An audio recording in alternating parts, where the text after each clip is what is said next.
Leemos todo. Ocupado en esto, iba yo a Damasco con poderes y en comisión de los principales sacerdotes, cuando a mediodía, oh rey, yendo por el camino vi una luz del cielo que sobrepasaba el resplandor del sol, la cual me rodeó a mí y a los que iban conmigo.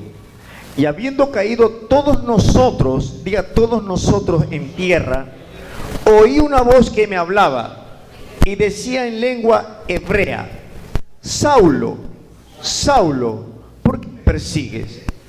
Dura cosa te es dar coces contra el aguijón. Yo entonces dije: ¿quién eres, Señor? Diga, ¿quién eres, Señor? Y el Señor dijo: yo soy Jesús a quien tú persigues.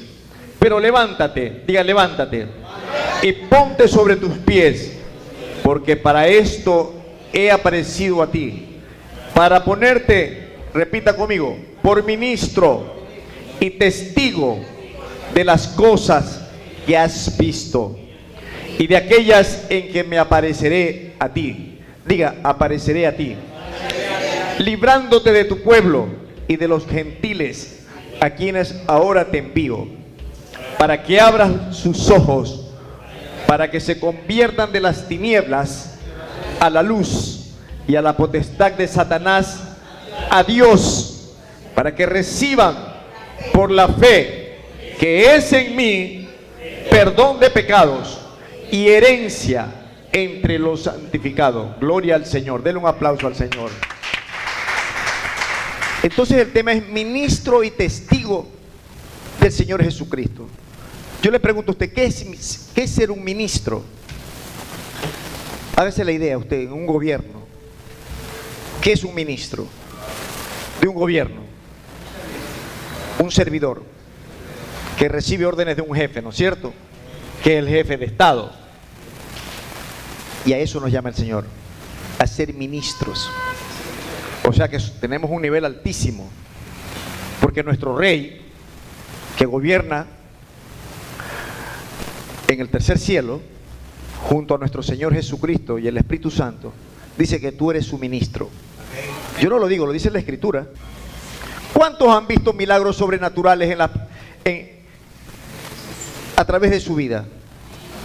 Yo he visto milagros sobrenaturales.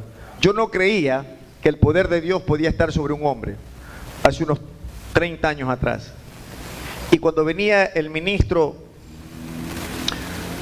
servidor del Señor, Gigi Ávila, muchos han de haber escuchado hablar de Gigi Ávila, y él venía al estadio Yello Uraga, donde se juega softball, por si acaso algún día que quiera ir a jugar softball o béisbol.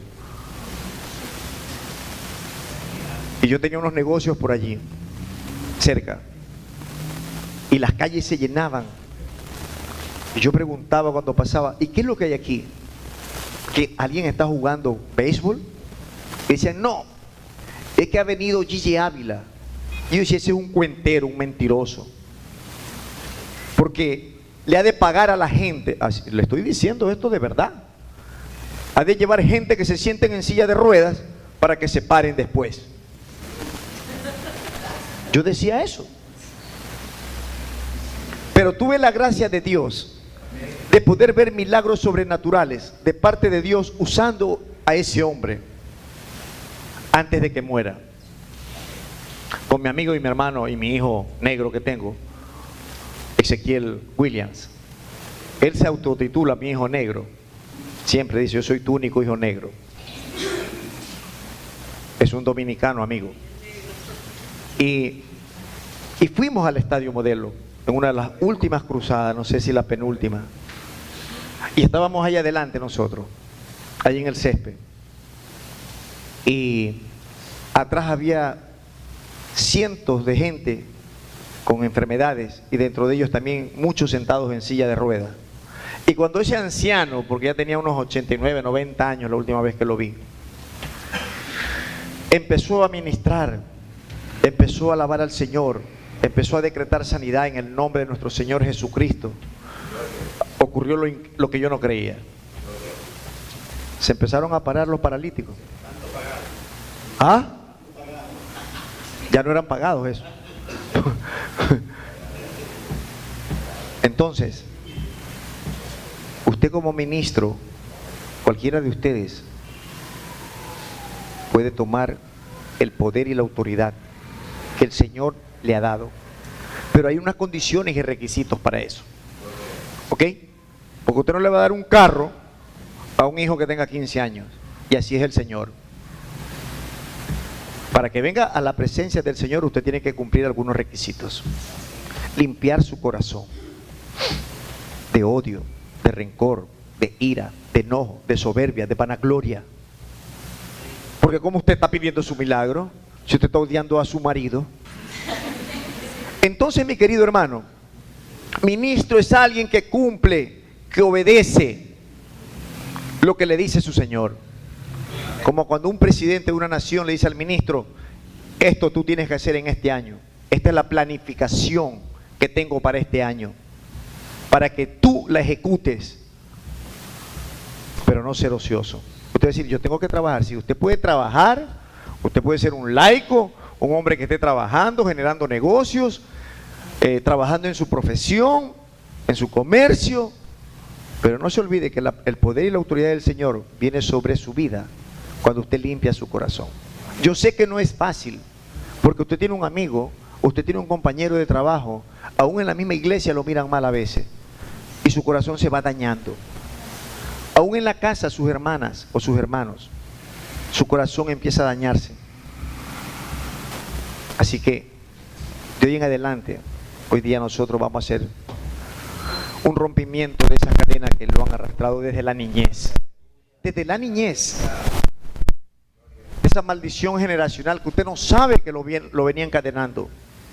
Porque son maldiciones generacionales que arrastra a usted de generación en generación.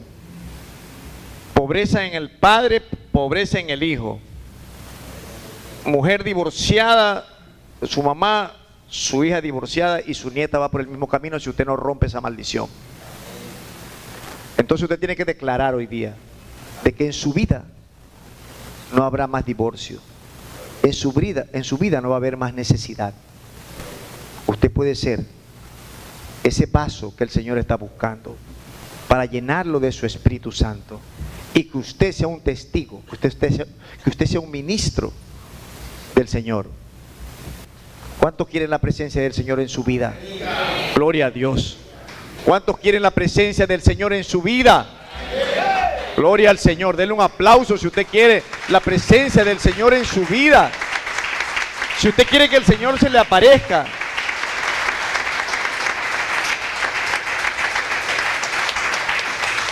Cuando el Señor se le aparece en su vida, le dice a Saulo: me he aparecido a ti para ponerte por ministro y por testigo. Y eso es lo que el Señor quiere de su vida, que usted sea un ministro y que sea un testigo de las cosas que has visto. Por eso me refería yo a los milagros que el Señor hace en personas que a veces tienen una enfermedad incurable, o paralíticos o ciegos. Anoche decía el ministro de alabanza, Dani Berríos, que él fue ministro de alabanza de el hermano Gille Ávila, y que él vio durante esos 8 años que estuvo de ministro con él de alabanza, tímpanos creados, córneas nuevas, gente ciega, y yo vi a los paralíticos. Entonces, para eso se aparece el Señor en su vida, para que usted sea testigo de las cosas que has visto, le dice, y de aquellas en que me apareceré a ti. Qué bondad de nuestro Señor. Cuando usted se ordena con Él, cuando usted decide seguirlo al Señor, Él se le va a aparecer en su vida, en la vida de cada uno de nosotros, de diferente manera. Usted tiene que estar atento, porque en las cosas más pequeñitas es que el Señor quiere que usted se dé cuenta de que la gloria de Él está viniendo sobre su vida, sobre su hogar, sobre su negocio. No espere dar esos saltos gigantes. No espere hacerse millonario de la noche al día. Dice que muchos que toman estas decisiones quedan presos de esos deseos, y las consecuencias son terribles. Dice la palabra que raíz de todos los males es el amor hacia el dinero. Raíz de todos los males es el amor hacia el dinero, tanto en hombres como en mujeres. A veces caminamos equivocadamente por asociación. El Código Penal lo recoge como asociación ilícita para cometer actos delictivos. Así que usted asóciese en congregación con sus hermanos, con sus hermanas, pero para hacer actos y hechos que al Señor le agraden. Para eso nosotros nos reunimos aquí, amén. Entonces el testigo, y con esto avanzamos, el testigo es alguien que da testimonio de algo, ¿no es cierto?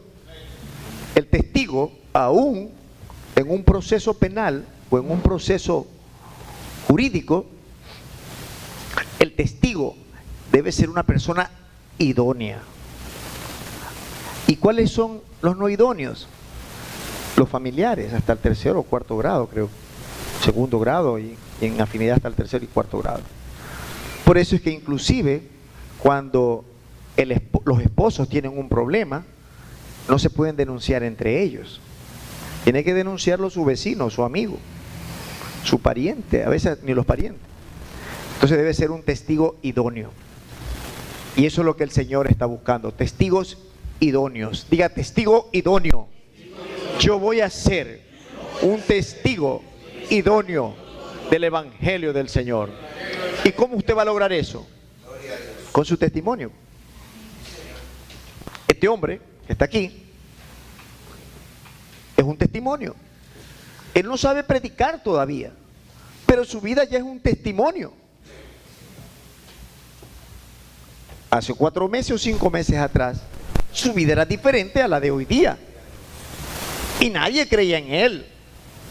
Nadie. Pero el Señor sí. Y no le ha resultado fácil. No le ha resultado fácil. Porque tenía cadena de 20 años de estar apartado de la casa de su padre, o tal vez más. Cuando el hombre está en el pecado, se siente muy bien. ¿No es cierto? Cualquier pecado que sea, el hombre se siente, o la mujer se siente muy bien. ¿Pero por qué?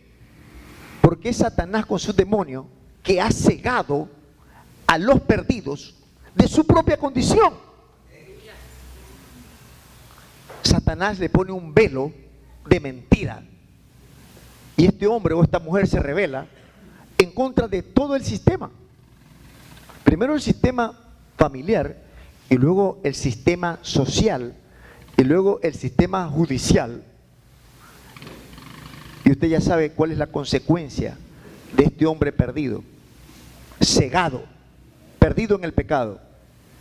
Es muerte. Es muerte física y muerte espiritual. Ese es el plan de Satanás y sus demonios. A usted tenerlo cegado y que usted no venga a una conferencia de estas para que usted conozca cuál es el plan del enemigo, de su enemigo. O que usted no le permita a un hombre o a una mujer que le hablen de ese Jesús que salva. Pero cuando Dios le toma su corazón, entonces usted se va a convertir en un ministro y testigo, igual que Saulo y luego Pablo, porque el Señor le cambia el nombre. Saulo estaba cegado. Él perseguía a los hombres y mujeres que seguían el camino de Jesús. Hasta ahí todavía no se llamaban cristianos, no se les decía cristianos. Entonces, ese es el plan de Satanás, tanto para los jovencitos como para los adultos.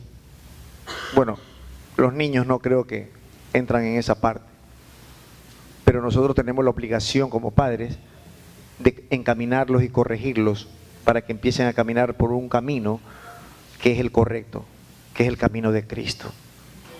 Amén. Entonces, mis queridos amigos y amigas y hermanos, el plan de Satanás es mantener a los perdidos cegados para que no reconozcan su condición.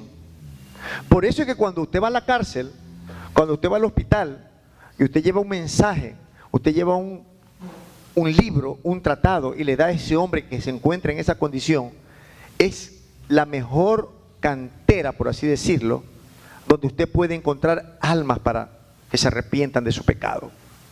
Por eso es que es importante visitar las cárceles, visitar los enfermos. Amén.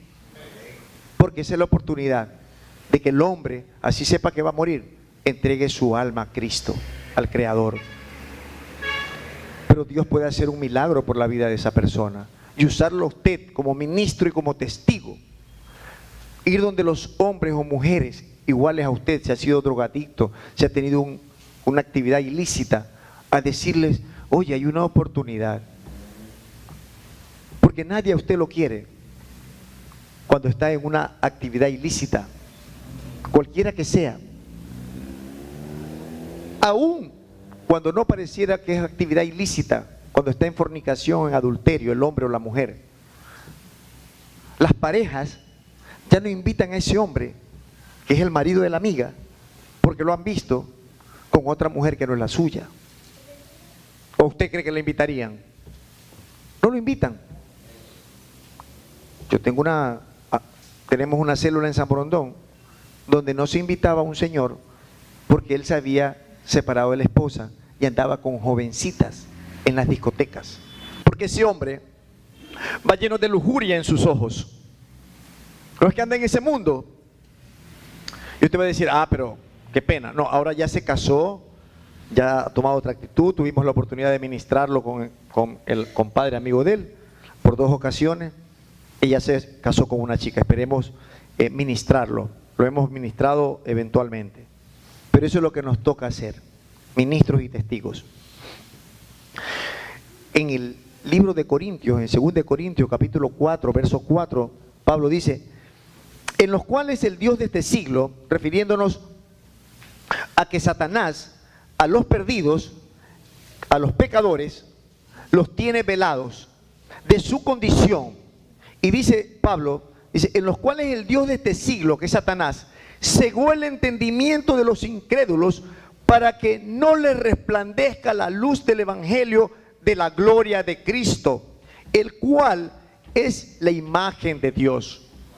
Ese es el plan de Satanás, que en los cuales el Dios de este siglo, o sea, en los hombres perdidos, ciega el entendimiento de los incrédulos, porque el hombre que está en pecado no cree que Jesucristo es el Hijo de Dios, no cree que usted puede tener vida eterna en nuestro Señor Jesucristo. Entonces ciega el entendimiento a los incrédulos para que no les resplandezca la luz del evangelio. ¿Qué significa evangelio? Buenas nuevas de salvación, para que no les resplandezca, ciega el entendimiento. Ese es el plan de Satanás. Pero nosotros no debemos desistir hasta lograr el objetivo, como cuando usted quiere lograr un objetivo en las diferentes áreas de su vida. Cuando usted le arranca un alma a Satanás, ¿qué pasa? ¿Qué pasa con su papá? Se alegra, hay fiesta por un pecador que se arrepiente, dice la palabra. Pero ¿a quién tiene el Señor como servidores? A usted, a mí, a usted. El Señor no va a venir Él a hacerlo. Él ya lo hizo, su Hijo ya vino. Él ya dio su vida, su sangre, murió y resucitó. El camino a seguir es el camino de Jesús. Ese servicio que debemos de tener cada uno de nosotros. Entonces el plan de Satanás es ese, para que a los perdidos no les resplandezca la luz del evangelio de la gloria de Cristo, el cual es la imagen del mismo Dios. Lo único que les abrirá el entendimiento es el predicarles de Cristo. Eso es lo único que le va a abrir el entendimiento a los perdidos, predicarles de Cristo. En el poder del Espíritu Santo. Porque es en el poder del Espíritu Santo que un hombre o una mujer puede cambiar su estilo de vida o su vida desordenada que ha llevado. Solamente el Espíritu Santo del Señor puede cambiar el estilo de vida de la persona. Amén. Mucha gente me dice, pero ya deja eso. Deja a ese hombre, que no va a cambiar. Y yo digo, pero el Señor no nos dejó a medio camino. El Señor pudo haberse revelado en ese momento que lo fueron a capturar, y solamente con abrir la boca el poder de su palabra podía haber matado a todos. Mas sin embargo, cuando Malco, Pedrito, le baja la oreja, el Señor le dice, no, no, tranquilo, que no es con espada.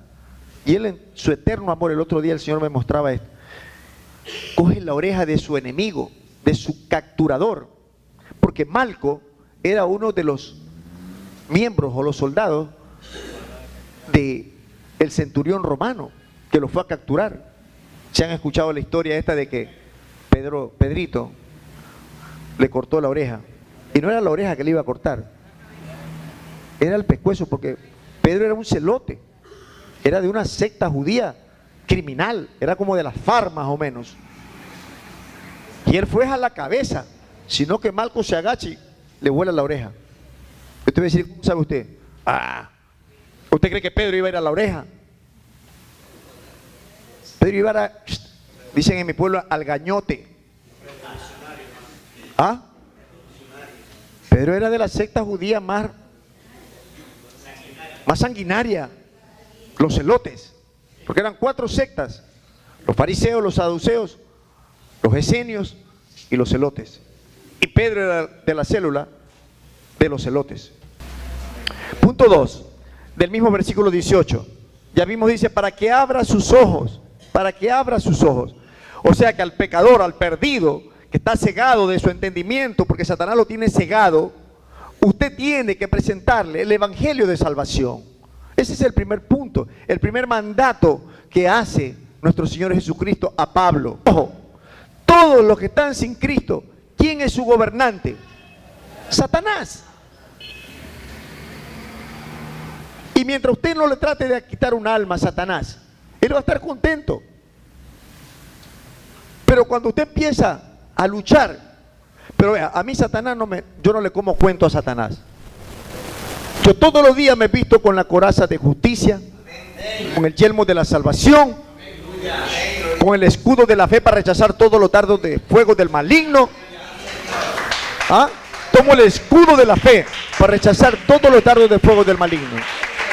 Y tomo el apresto del evangelio para predicar a cada pueblo y nación. Y le pido al Señor que mande sus ángeles para que hagan un círculo de fuego alrededor mío y de mi familia y de mis hijos y de cada bien que Él me ha dado. Porque yo sé quién soy en Cristo, pues. Yo no le como cuento a Satanás. Los ángeles son reales. ¿Cuántos creen que los ángeles son reales? Porque el problema es que nosotros, y vamos a dar esta clase, se llama angelología. En los seminarios vamos a dar esta clase de los ángeles, porque mucha gente no sabe que los ángeles son reales y los ángeles están allí. Aún Satanás le dice al Señor Jesucristo cuando lo tienta en las 3 tentaciones: tírate de aquí abajo. ¿Por qué qué? Porque está escrito, le dice, que a sus ángeles mandará para que te recojan. Y el Señor le dice: no tentarás al Señor tu Dios. Porque usted tampoco, porque sabe que tiene ángeles. Usted va a ir a 180 kilómetros por la carretera con unas llantas malas, porque el Señor va a mandar sus ángeles para que usted no se muera. Entonces, usted no va a decir: no, es que el pastor dijo que el Señor iba a mandar a sus ángeles, que Cristo está en la Biblia. Sí, es verdad. Y los ángeles lo pueden rescatar de un accidente violento que usted pueda tener. Hay un amigo que un día, fumando marihuana, era drogadicto, ya murió, cristiano se hizo después. Se creía Spider-Man, y la chapa de él que le pusimos fue Spider-Man. Porque él mismo dijo que era Spider-Man. Se reunía en la iglesia Galilea de Urdesa, y luego venía a visitarnos también porque es mi amigo. Y lo volvimos a ver con mis hijos a los años, y ellos se acordaban que cuando era muy pequeño, ellos eran pequeños, le decían Spider-Man, porque era un drogadicto consuetudinario, era un hombre vicioso. Y un día, estando volado, como dicen los muchachos que andan en drogas, corrió de su casa, del segundo o tercer piso del edificio, y se lanzó como Spider-Man. Y nosotros le preguntamos, ¿y por qué te lanzas? Es que yo me creía Spider-Man. Y en su misericordia el Señor lo atrapa, eso son los ángeles, en unos cordeles de la planta de abajo. Se quiebra la pierna, se rompe la cabeza, pero no murió. Y luego él se convirtió en un predicador. Él tuvo la gracia de Dios. Y yo sé que el Señor lo recogió en su seno. La primera ocasión que yo salí a predicar fuera de la ciudad o fuera de un recinto de una iglesia, fue con él y con Roboán Gavilanes, que pertenecían al grupo de hombres de fe de la iglesia Galilea, que ahora se ha disminuido. Un grupo bien chévere, que lo manejaban el Ñato García y el Eduardo González, hombres de Dios. Entonces, eso es lo que hace Satanás, ¿no es cierto? Lo tiene a usted pelado, al hombre que está en pecado, llámese cualquier clase de pecado. Entonces, el plan de nosotros, o el trabajo nuestro, el que conoce de Cristo, el que escucha de la salvación, el que ya es salvo, tiene que hacer esto, porque es un mandato, para que se conviertan, le dice el Señor a Pablo, y eso va para usted y para mí, de las tinieblas a la luz y de la potestad de Satanás a Dios. Como habíamos dicho, Satanás es el que gobierna este mundo, y lo hemos dicho que la Escritura mismo lo recoge, cuando el mismo Satanás tienta a nuestro Señor Jesucristo. Por consiguiente, el que está gobernado por Satanás está bajo el control de Satanás y esclavizado a su poder. El espíritu de Satanás obra en todos los pecadores. El espíritu de Satanás obra en todos los pecadores, es decir, en los hijos de desobediencia. Efesios 2:2, en los hijos de desobediencia. Porque el Señor, en su eterna misericordia, quiere que todos nosotros pasemos a vivir una vida eterna con Él. ¿Cuántos lo creen? Ese es el plan de nuestro Padre Celestial, de que todos, o usted no quisiera que todos sus hijos estén con usted, regocijarse, cada uno de nosotros con nuestras hijas, nuestros hijos, saberse amado por sus hijos, por sus hijas. Ese es el plan de nuestro Padre Celestial.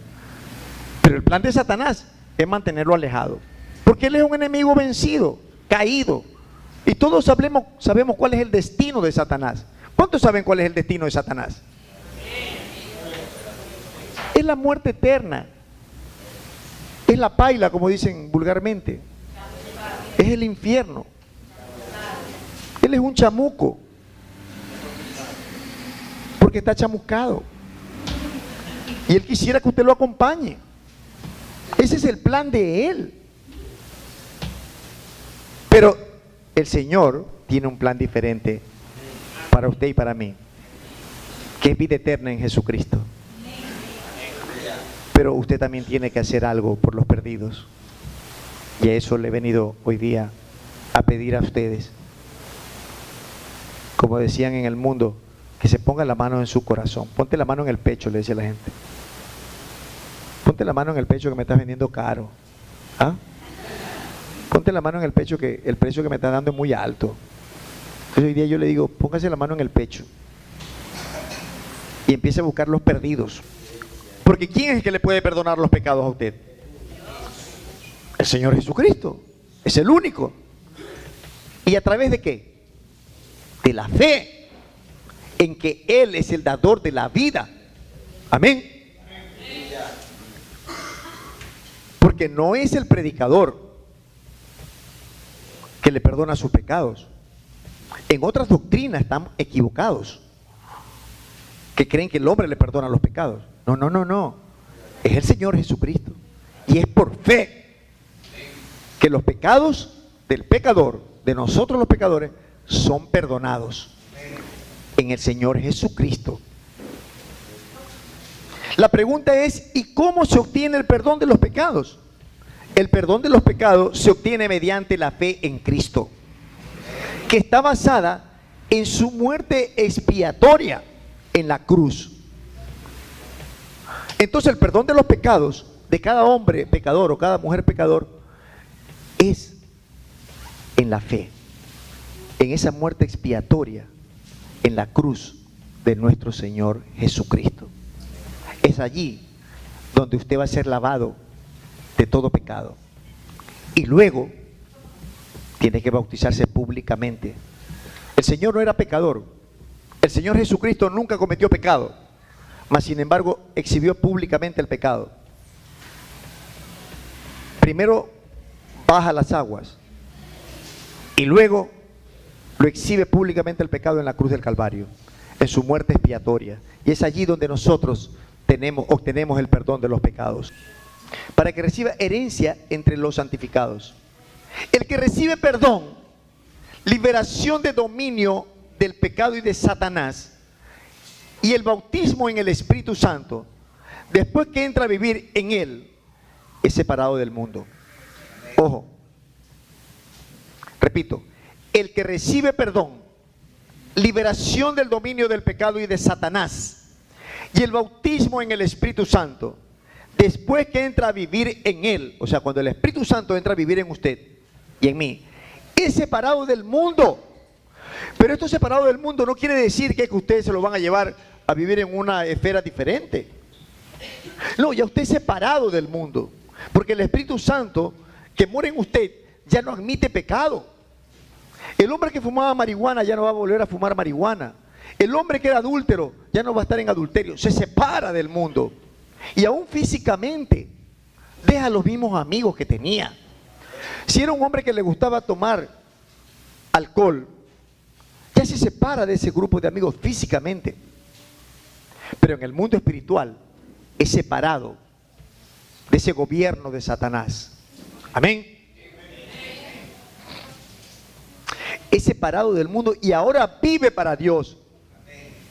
Y él dice que te has hecho hermanito, que no te gustan las mujeres, no te gusta el trago. Y dígale, sí me gustan las mujeres, pero la mía, la que Dios me ha dado. El trago sí, ya bebí bastante. Marihuana también fumé bastante. Cigarrillo también. Ahora vivo en comunión con mis hermanos. Esa es mi nueva familia. Amén. Si va a darle un aplauso de él al Señor, un aplauso bien dado.